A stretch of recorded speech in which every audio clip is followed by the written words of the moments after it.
Hello and welcome to the European Parliament in Strasbourg for this new edition of Talking Europe. It was the day Britain said no to Europe. Last week in Brussels, David Cameron vetoed a deal to try and save Europe's single currency. The British Prime Minister said signing the treaty would have undermined the interests of the City of London. In this programme, we'll look back at the fallout of this historic summit.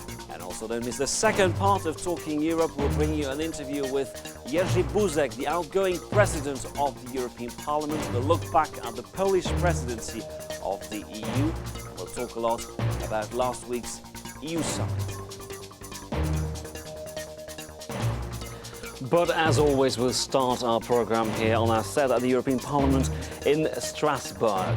The whole drama took place last week in Brussels after a marathon all-night session. European leaders came up with a deal to try and save the euro. The new treaty will hold Eurozone members to strict budgetary rules, including automatic sanctions. But tensions have intensified between Britain and France after Nicolas Sarkozy reportedly accused Cameron of behaving like an obstinate kid when he wielded the British veto. Where does all this leave us? What future for the EU and for Britain in the EU? Well, let me first introduce you to my two guests here on this set, starting to my right with Geoffrey Van Orden. Hello, you're a British MEP. You belong to the European Conservatives and Reformists. At home, you belong to the Conservatives. That's the very party of the British Prime Minister. Now, also with us on this set, Niccolò Rinaldi from Italy. You are the Vice Chair of the Alliance of Liberals and Democrats for Europe. We'll talk a lot about Britain after this historic veto. But first, let me ask you, Geoffrey Van Orden, 1 week later, after the dust settles on the deal, does it still look like the historic deal, the historic treaty that we were sold last week in Brussels?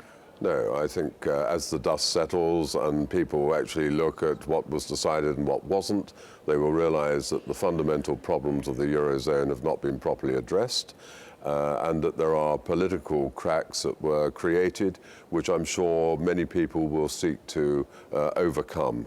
I don't think it's anyone's interest for us to be squabbling in the way we are. There's undoubtedly a desire on the part of the British people to see a change in the nature of our relationship with the European Union, and I think that's true of other countries as well. Well, do you agree that it wasn't as good a deal as we initially thought? Well, it seems to me the answer was given by President Barroso this week in plenary when he declared that the treaty failed to give the answer which were required. It said it was not enough. And even the president of the Polish government, summing up the conclusions of his presidency, he said that Europe is still very, very close to what can be a nightmare, a sort of disaster. So 1 week after, the evaluation is certainly very different from what was in the immediate hours after the conclusions of the meeting. There was a lot of analysis about Cameron's behavior, much less about the actual content of the agreement, which is unfortunately still based on an intergovernmental method rather than on a communitarian method. And this, I'm afraid, fails to address both the market issues and the public opinion, which citizens look for more democracy and more transparency in the decision process of the EU. Is the British Prime Minister responsible for this intra-governmental agreement? Because Britain said we don't want to sign, so there was no other choice but to do something among the states. No, I'm sure there will be people that want to blame the British government for whatever goes wrong now, but things will go wrong. David Cameron was very clear before the summit. He said, OK, let's have an agreement at 27, but with certain safeguards for vital interests of the United Kingdom. Alternatively, the Eurozone, you go ahead and have your separate arrangements, but let's make sure we preserve the single market and the other interests in the European Union at 27, which the United Kingdom is fully part of. They were the two options that we put forward, but there was not a willingness to actually agree to what the United Kingdom wanted. There was no willingness, but then Germany and France will tell you these claims were unacceptable because what Cameron wanted was to protect the interest of the City of London by getting exemptions. And they say, well, that's precisely what caused the crisis. What is your position as an Italian MEP? Well, I think it's a cultural challenge, and United Kingdom has not yet decided if it wants really to embark in the European Union project or not. It is very difficult, and I have to say it is extremely, it's a bit selfish, unfortunately, to say, well, we do want the internal market, we do want safeguard for our own interest, we do want to be part of a number of politics, but then to have a social, not be part of the social policy, not be part of Schengen, not be part of a European economic governance, which is unfortunately very much needed. Again, it's a problem of mentality. I don't believe that on the medium term it is sustainable to be part of the European Union just with some benefits, but not taking full responsibility for the entire picture. The United Kingdom is the second largest net contributor to the European Union's budgets. We are a major player in Europe. We have a lot of interests in common with our colleagues on the European But was it not continent. a mistake to use the disarray, to use the turmoil of the Eurozone and come up with claims, exemptions? The United Kingdom has no interest in financial instability on the continent of Europe. We want measures taken that will guarantee the stability of the Eurozone. We didn't see those measures being taken, and we saw also proposals that would have damaged vital interests of the United Kingdom. Every Prime Minister, every Chancellor, every President sitting at a European summit is there looking after national interests, and some of them try to dress this up as some wider European interests. And the reason that afterwards people look at this and say, what actually happened? We don't agree that this was all in a European interest. The European interest is to have the United Kingdom as a happy and contented partner. And by the way, that's only going to happen if there's a reshaping of the European Union. And I don't agree with Nicolo's analysis. I don't think that there is a desire on the part of people across Europe for this ever closer union and rule by Brussels. Well, they don't want it. We're going to talk about this in a moment, but first, Cameron's historic decision has had a mixed reception at home, while Eurosceptics in his Conservative Party were clearly delighted, even seeing the move as a first step towards Britain leaving the EU. His Liberal Democrat coalition partners were fuming. Our report. Under fire and accused of isolating Britain. Prime Minister David Cameron's decision to veto a new EU treaty has been attacked by his own Deputy Prime Minister as well as the leading opposition. The Brussels pact pushed for greater EU fiscal coordination, including a tax on financial transactions, something the UK isn't willing to pay. Cameron defended his action, saying he tried to reach an agreement but couldn't. The choice was a treaty without proper safeguards or no treaty. And the right answer was no treaty. It was not an easy thing to do, but it was the right thing to do. As a result, Eurozone countries and others are now making separate arrangements for the fiscal integration they need to solve the problems in the Eurozone. While Deputy Prime Minister and coalition partner Nick Clegg was notably absent from the House of Commons, opposition leader Ed Miliband chastised Cameron's decision. He has given up our seat at the table, he has exposed, not protected, British business, and he has come back with a bad deal for Britain. According to the latest polls, most of the UK population supports the veto. Meanwhile, French President Nicolas Sarkozy said in the Daily Le Monde he and German Chancellor Angela Merkel did everything to include Britain. He went on to admit that while the EU single market needs the UK, there were clearly now two Europes. Back in the UK, what exactly Britain's role is in Europe is highlighting cracks within the ruling coalition. Some feel there is uncertainty over its future, only a year and a half after taking power. Guy Verhofstadt, who is the leader of your party here in Parliament, the Liberals, said this week that David Cameron made the blunder of a lifetime. Do you agree? Yes, well, first of all, we can see that nobody has ever left the table of the Council in Even such Margaret a spectacular Thatcher. way. Even Margaret Thatcher never left in such a way. Well, yes, I think he did. But the problem is what he did say, that Cameron, in the House of Commons. So in a sense, it was also said now by Jeffrey.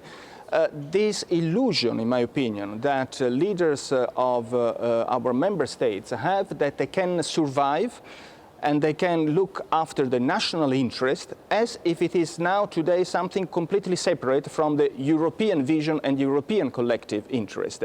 We are not going anywhere with this kind of mentality. Of course, it is very easy to exploit the popular rage against European constructions and contradictions and austerity plan, etc., and to be popular and to get consensus about that. But that doesn't mean that it is responsibility, nor that it is sustainable on the medium term. A majority of British people apparently supported, by the way, sure, David Cameron's But I can tell you, in decision. Italy, if my country would start to say, well, we want to go out of Europe because austerity, etc., there will be a lot of consensus in the short term. Now, Geoffrey Van Orden, the leader of the opposition, Ed Miliband from the Labour Party, said this week that your Prime Minister will have to rely on reports in the Financial Times to learn what the other 26 countries were doing. Aren't you afraid, though, of being isolated this week? Well, you heard so many groups, so many people, so many MEPs tell you this is a historic mistake. You will be completely sidelined, completely isolated. Yes. Well, we have to separate a number of things here. The theatre of politics. Of course, you have opposition parties trying to score points. Would the Labour Party take us into the Eurozone? Would they have given different answers if they'd been sitting at that table in Brussels? I doubt it. So we can put that on one side. As far as Nick Clegg is concerned, he agreed the position that David Cameron took when he went into the European summit. And of course, afterwards, we're playing a bit of party politics here. But he boycotted the session on Monday. That's rather separate from the realities of what's going on. You talk about isolation of Britain. We keep hearing this term. I don't know who wants to isolate Britain. Nobody does. The reality is that there will now be monthly meeting at the level of the heads of state and governments for the 26th, at least if everybody joins the bandwagon.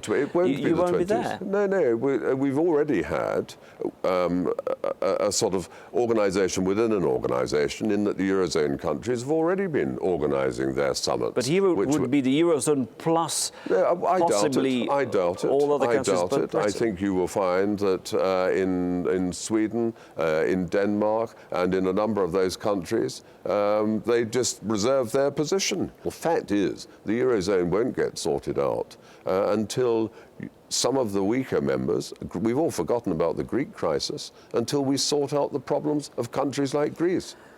And problems, I guess, also with Italy. What is striking is that when you look at this deal, the belief, the bottom line is that austerity, commitments to budgetary discipline will reassure the markets. This is precisely what Mario Monti, your new Prime Minister, is trying to do. And yet the markets don't seem to be very impressed. Your borrowing costs keep on rising.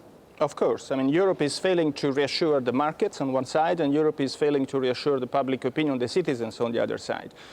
Europe is committing, in my opinion, two mistakes, and Monti is committing one mistake. My party did support Monti for the vote of the government, but we are extremely skeptical about the financial package which is there.